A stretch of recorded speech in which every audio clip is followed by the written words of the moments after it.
Tax learning with আসিফের সবাইকে স্বাগত জানাচ্ছি। আজকে আমরা প্রিন্টেড সার্কিট নিয়ে আলোচনা করব। এটা খুবই জটিল একটা সাবজেক্ট কাস্টমসের এইচএস কোড ক্লাসিফাই করার ক্ষেত্রে, কারণ আমরা এরকম সার্কিট দেখলেই মনে করি যে এটা 85-34 ভুক্ত হেডিংয়ে এটা ক্লাসিফাই হবে, কিন্তু আজকে আমরা এটা জানবো যে কোন সার্কিটগুলো 85-34-00-00 যাবে এবং কোনগুলো যাবে না। সার্কিট দুই ধরনের হয়ে থাকে, যেটাকে সাধারণভাবে আমরা বলি লোডেড, আনলোডেড। অর্থাৎ যখন একটা সার্কিটের মধ্যে এরকম ক্যাপাসিটর, আইসি, তারপর হচ্ছে আপনার ট্রানজিস্টর, রেজিস্টর, ক্যাপাসিটর বা ইন্ডাক্টর এবং ট্রান্সফরমার থাকে, অর্থাৎ এই ধরনের ইলেকট্রনিক ইনস্ট্রুমেন্ট যখন এটার মধ্যে এচিং করা থাকে বা ঝালাই করা থাকে, এটাকে বলা হচ্ছে লোডেড পিসিবি। এখন শুধু পিসিবি বলতে কি বুঝি? Printed circuit board. অর্থাৎ শুধু এইখানে দেখেন অনেক ডিজাইন করা আছে, অর্থাৎ যখন একটা সার্কিট প্রথমে বানানো হয় এরকম একে বুকে এটাকে ডিজাইন করা হয়।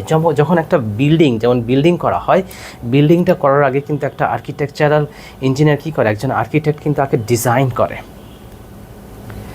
সেই ডিজাইন অনুযায়ী কিন্তু একজন সিভিল ইঞ্জিনিয়ার সেটাকে কনস্ট্রাক্ট করে।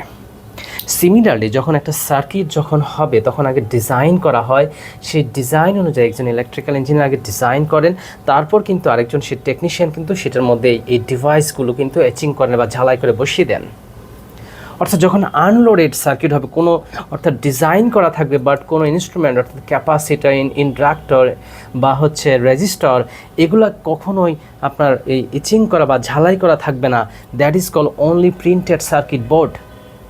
That circuit board should be classified under 8534. But যেগুলোতে এরকম ডিভাইস বসানো থাকবে, অর্থাৎ ইন্ডাক্টর, আইসি, রেজিস্টর, ক্যাপাসিটর, সেগুলো কিন্তু যার ক্যারেক্টারিস্টিক অনুযায়ী বা তার বৈশিষ্ট্য অনুযায়ী কিন্তু ক্লাসিফাই হবে। ফর এক্সাম্পল, যেমন এটা একটু দেখেন যে এটা হচ্ছে transmitting and receiving apparatus. So definitely it can transmit and receive data.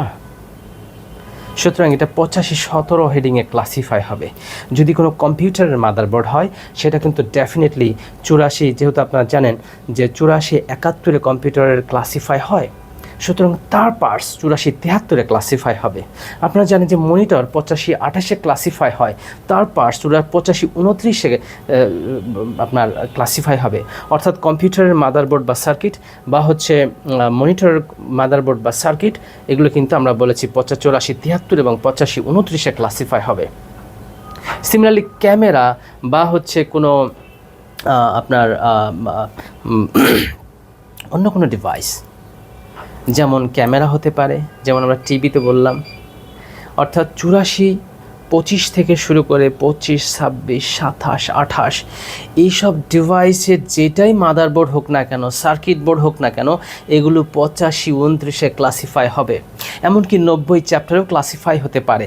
যেমন ঘড়ির সার্কিট 91-তে ক্লাসিফাই হবে।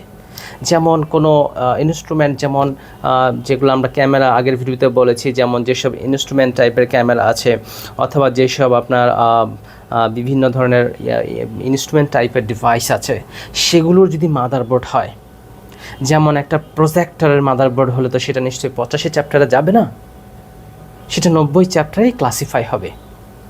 Happy learning.